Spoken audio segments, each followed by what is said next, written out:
Well, I want to start with Bo Nix. Obviously, you were there last week, but you've watched him all year. What stands out to you about Bo Nix as a rookie? Yeah, I'm a BO-liever. And it took only one game. I mean, we had you earlier in the season as well, but this game specific, first of all, having the chance to sit down with him. And, to me, at this point of the season, you're not a rookie anymore. And then throw in the fact that he's 22 years old, the maturity factor, all of his experiences, all the adversity he's overcome, really has put him in a great position for where the team is now and for this opportunity and this playoff run. I absolutely love when standing on the sideline, what I noticed is how he would continuously go over the team, to the offensive line, to his wide receivers, and just whether it's just a comment or something to pump them up or just going over a play or the tablet. But I watch a lot of quarterbacks from behind the bench, and especially rookies, you don't see that very often. A lot of times you'll see a quarterback sit alone or on the side and not really engage, really be focused on himself. And that was not Bo. And I absolutely loved what I saw. And certainly, of course, I feel like the franchise is in good hands, but I think he's really primed to take this team to the next level. When you look at obviously Bo, then there's Sean Payton, who has completely changed the culture of this team. But when you look at the success this season, how much do you attribute to Sean Payton? Oh, I mean, everything, really. And their relationship. He talked to us about that last week, about how they're now on the same page. And also the fact that he wanted Bo from the beginning. He saw all the quarterbacks in the draft and he knew right away. And I'm sure you've heard the story of, asking Bo what's in his backpack because he couldn't believe he was so perfect. And all it was football stuff.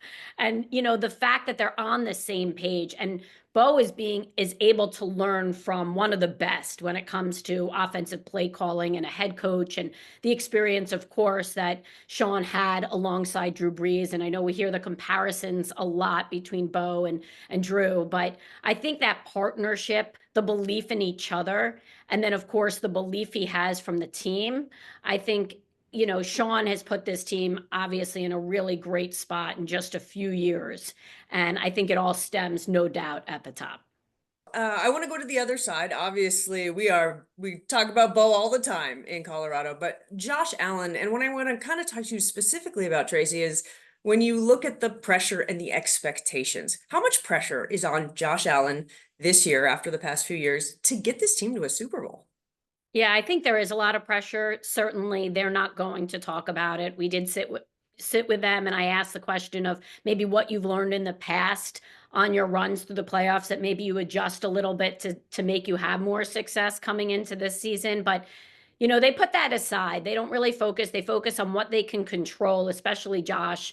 And, he comes in with no doubt a chip on his shoulder. And he knows that he needs to take this team to that next level. And certainly, their goal is the Super Bowl. And anything less is disappointment when it comes to Buffalo and to this team and the season that they've had and the season that Josh Allen has had. And I think you're going to see it. You've seen it all season long where he's taken it up a notch and it's basically been on his shoulders. And, the play after play that he has to make this team, to take this team to a win or to the next level. And I think you're going to see that in this game as he knows that this is the opportunity they have to win it right now. And so I think there is pressure, no doubt. I don't think they're going to show that, but I do think you're going to see it in their play, being aggressive and knowing the opportunity at hand. I think we have such an interesting dichotomy here of two teams where the Broncos have really said, nobody expects us to do anything. Let's just Right. play loose and have fun. Then we talk about the pressure side of the Bills. And there's always that narrative of playing loose or playing tight because you do have so much pressure on you. Is that a real thing in your experience being on the sidelines covering these games? Is this something we could see? I think so. I mean, I certainly think it is something you see often. I think the fact that that the Bills are at home in their environment with their crowd certainly helps. And it is a home field advantage, no doubt, in that stadium. I'm not sure if you've had a chance to ever be there, but it is a college-like atmosphere. It's an environment. Cortland Sutton talked about it with me today, and I'm sure he shared that with a lot of the teammates as well, because some of them have never played there, including Bo Nix. And so it is that environment. I think when you put Josh Allen and the Bills there, there's a little less of that feeling. But you're right. You're getting a team coming in that has nothing to lose, although they have said that they don't believe they just should be there, that they have an opportunity at hand to get even further in these playoffs. So they're not satisfied by any means of just getting to the playoffs. And there is something about playing loose. And we saw it even last week and with Sean Payton also talking about being aggressive. And I think you're going to see that again, because when you have nothing to lose, you can be aggressive and just put it all out there. So you are going to see, you're right, maybe two different teams, but I think that home field advantage certainly helps being here in Buffalo for the Bills. When we talk about superstar teams, we have to talk about your team. And we've got Jim Nantz calling his 500th game. Tracy, can you give us something that we don't see on the inside of what makes Jim so good at what he does? Yeah, it's really not only, we all know how good he is in front of the camera, but it's really what he's like as a person behind the camera.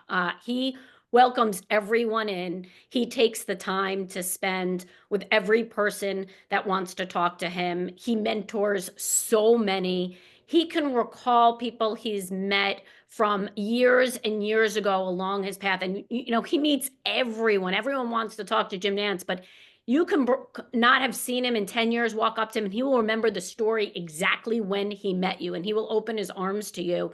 And then how he is as a father. And my favorite memory working alongside him actually doesn't even come in an NFL game, but all the times I've worked alongside with him in March Madness covering college basketball at the Final Four after championship, Monday when we're all done and we wrap up and he stands on that, court for, one final time and, he stands alongside with his daughter Caroline. And to me, it's this moment that he looks forward to spend with her. And it's a memory every year. It's an expectation now. He just finished it. He's not working the, Final Fours anymore. But to me, that's who he is as a person and as a father. That one shining moment of him and his daughter Caroline. I told it to him last night. We had a nice dinner together. And I said, that's always, what I remember of you. You're a great person, you're a great friend, and you're a great father. And that's something not everyone gets to see when he's on camera. That is so beautiful. Thank you for sharing that with us. And you too are a woman of many talents. You're an icon to so many of us in the business, and you're a fabulous mother as well. For you on the field, these big games, I know you've covered Super Bowl, so maybe this one's not that big, but how do you prepare yourself? Does anything change for you as the stakes get higher as you go from regular season to postseason? Yeah, Super Bowl or not, it's always a big game, especially when it's playoffs and you'll have a national audience there, and the stakes and what's at stake in these weeks. But I got to be honest, I treat it as just another game. My preparation is exactly the same. If anything, it might be easier because I'm coming off a game in which I just had the Broncos and I've seen Josh Allen and the Bills so many times this year. So maybe if you put me in an NFC wildcard matchup where I haven't had a team or something, it might be a little bit more challenging, but we know these teams really well. We know what's on the line. And also in these games, it's about the game.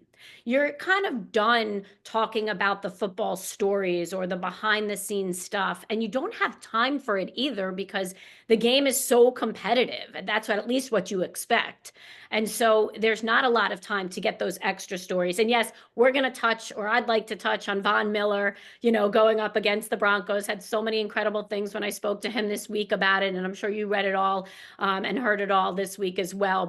And that's a great story. There's another great story with Joe Brady and his relationship with Sean Payton that we'd like to get on the air. But it's really all football stuff when it comes to games like this, which does make it easier. And for me, I love it because I love standing on the sidelines and just reacting to what's happening in game and finding those stories that are actually happening down on the sidelines. So I welcome it. I relish it. I get goosebumps during this time of year, no doubt, when I step out on the field. And I hope we get a great one tomorrow. It gives me goosebumps hearing you talk about it. Yeah. One last one, and I will get you out of here. Obviously, the Broncos are the underdogs, touchdown and a half if you're a betting person. So what do they have to do to pull off an upset?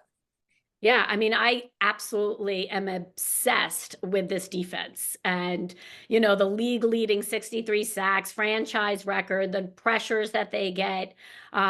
Certainly, of course, in the back end and too, as well with Sertan. But the deal with trying to contain the Bills is to try and contain Josh Allen. It's the number one goal of any team when they try and face the Bills. And you ask them, how do you contain him? And they all say by population.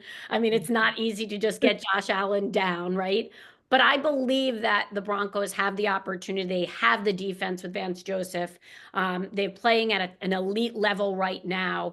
And it's going to be a fun matchup in the trenches between the defensive line and the offensive line of the Bills that have only given up 14 sacks. So something's got to give there. And I think if, of course, it always comes down to taking care of the football, no doubt. If the Broncos take care of the football, if Bo Nix takes care of the football, I think it allows this defense to do their job. And if you're looking for any upset, and why, I think it comes down to the way this Denver defense plays. Well, this is going to be a fun game. And Tracy, of course, we can't wait to watch you and Jim and Tony on the broadcast as well. Thank you for your time today. Thank you, Romy.